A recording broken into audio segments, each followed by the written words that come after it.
Pacifica Radio, I'm Christina Onnested. Israeli airstrikes have killed at least 27 Palestinians in Gaza today, 21 of them in Gaza City. Strikes in Khan Yunis on a tent encampment have burned children to death, killing an entire family. This as aid groups are raising new alarm over Israel's blockade of war-ravaged Gaza. No food or other supplies have been allowed in for more than 6 weeks. The United Nations says thousands of children are malnourished, and most people are only eating one meal every other day. Israel's defense minister, Israel Katz, said its policy of blocking life-saving humanitarian aid from entering the Gaza Strip will continue, and Israel's military will remain in Gaza indefinitely. This as part of a supposed pressure campaign on Hamas to release hostages still in captivity. Human rights groups have called Israel's campaign in Gaza a genocide. Meanwhile, a 20-year-old Palestinian man has died in an Israeli prison as Palestinians mark Prisoners' Day with marches across the occupied West Bank and East Jerusalem. Reports are surfacing Israel planned a strike on Iran, but the Trump administration thwarted that plan as it's resumed negotiations with Iran over its nuclear program. Talks resume this weekend, Saturday.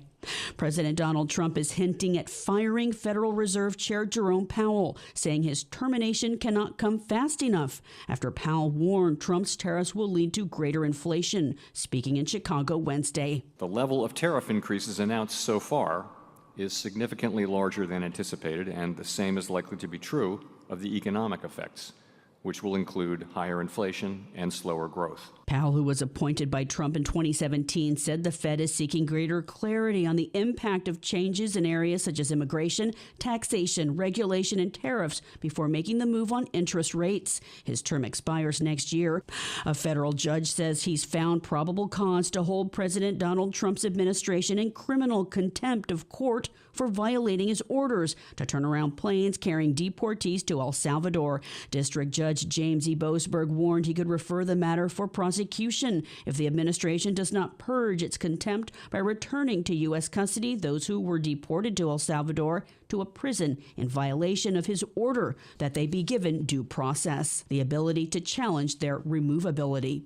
Maryland Senator Van Hollen traveled to El Salvador Wednesday and met with the country's vice president to push for the release of Kilmer Abrego Garcia, a Maryland man who was sent to El Salvador in the Trump administration's mass deportation of accused gang members.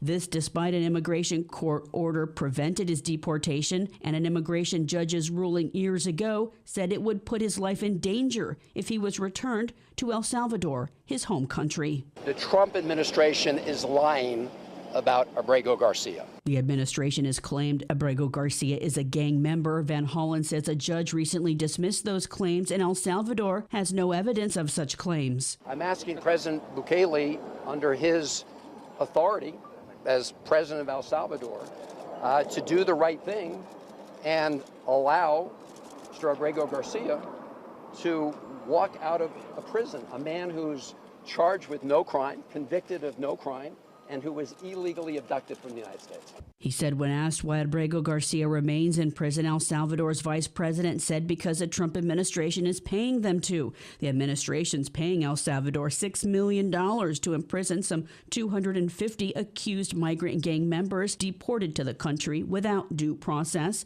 A coalition of immigrant, labor, and social justice groups are organizing May Day actions for May 1st across the country on International Workers' Day to protest the Trump administration's slash and burn of federal government immigration raids and deportations. Organizers made the announcement in Chicago today. Jackson Potter is vice president of Chicago's Teachers Union. The very constitutional pillars of First Amendment protections are under attack.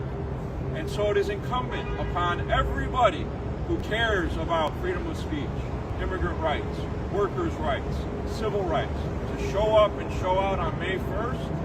It will be a day without workers, a day without immigrants, and we're going to show the billionaire class that we, the people, should control our government, not them, the 1%.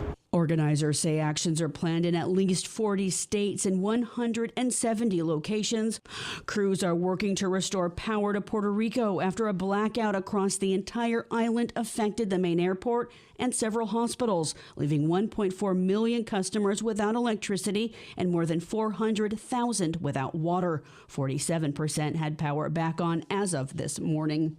Video has gone viral of immigration agents taking a sledgehammer to the front window of a car with Guatemalan migrants in it, who were stopped and refused to exit the vehicle until their lawyer arrived in New Bedford, Massachusetts, outlining the extent officers are emboldened to go to carry out Trump's mass deportation agenda.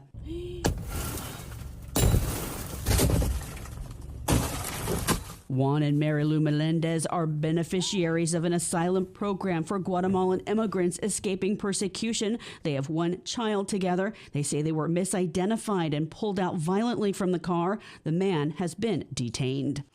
I'm Christina Onnested reporting for Pacifica Radio.